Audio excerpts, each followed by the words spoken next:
பார்க்க முடியுது. சாத்தான் வந்து நின்று குற்றம் சாட்ட நிற்கிறான். ஆண்டவர் பார்த்தீங்கன்னா எப்பவுமே ஒரு சூழ்நிலை வரும்பொழுது அவர் முந்திக் கொள்வார். ஒரு போராட்டம் வரும்போது அவர் முந்திக் கொள்வார். இப்ப சாத்தான் குற்றம் சாட்டுகிறதுக்கு நிற்கிறான். அவன் தன்னுடைய வாதத்தை ஆரம்பிக்கிறதுக்கு முன்னாலே இவர் ஆரம்பிச்சிட்டார். அவன் எதுக்கு வந்து நிற்கிறான்னு அவருக்கு தெரியும். இந்த பிரதான ஆசாரியனுடைய நிலைமை என்னங்கிறது அவருக்கு தெரியும். இவன் அழுக்கு வஸ்திரம் தரித்திருக்கிறான் என்பது கர்த்தருக்கு தெரியும். இவன் இப்பொழுது குற்றம் சாட்டப்பட வேண்டிய நிலைமை கொண்டு இருக்கிறான் என்பது கர்த்தருக்கு தெரியும்.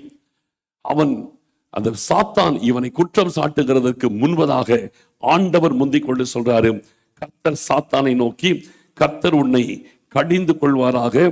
சாத்தானே, எருசலேமை தெரிந்து கொண்ட கர்த்தர் உன்னை கடிந்து கொள்வாராக. இவன் அக்கினியில் நின்று தப்புவிக்கப்பட்ட கொள்ளி அல்லவா என்றார்.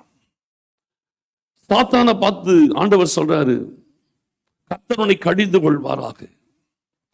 சாத்தானை, கர்த்தர் உன்னை கடிந்து கொள்வாராக. எருசலேமை தெரிந்து கொண்ட கர்த்தர் உன்னை கடிந்து கொள்வாராக. இவன் யோசுவா அக்கினியிலிருந்து தப்புவிக்கப்பட்ட கொள்ளி. நாம என்னைக்கு ரட்சிக்கப்பட்டோமோ அன்றைக்கே நாம் அக்கினியிலிருந்து தப்புவிக்கப்பட்ட கொள்ளியா இருக்கிறோம். ரட்சிக்கப்படாமல் இருக்கிறவர்கள் அக்கினிக்குரியவர்களாக இருக்கிறாங்க. அக்கினியும் கந்தகம் எரிகிற கடலில் தள்ளப்படுவதற்கு ஏதுவானவர்களாக இருக்கிறாங்க. ஆனால் நம்ம என்னைக்கு ரட்சிக்கப்பட்டு விட்டோமோ அந்த நாள் முதற்கொண்டு அக்கினியிலிருந்து நம்ம தப்புவிக்கப்பட்டு விட்டோம்.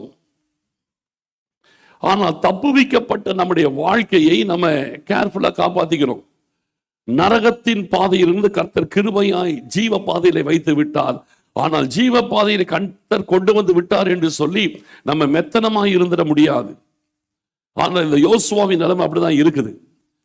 ஆனால் ஆண்டவர் பார்க்கிறாரு, இவன் அக்கினியில் தப்புவிக்கப்பட்ட கொள்ளி. இவனை அக்கினியிலிருந்து நான் விடுதலை செஞ்சிருக்கிறேன். ஆனால் இவனை நீ குற்றம் சாட்ட நீ நினைக்கிறேன். இவனை நான் ஏற்கனவே மீட்டுக் கொண்டிருக்கிறேன்.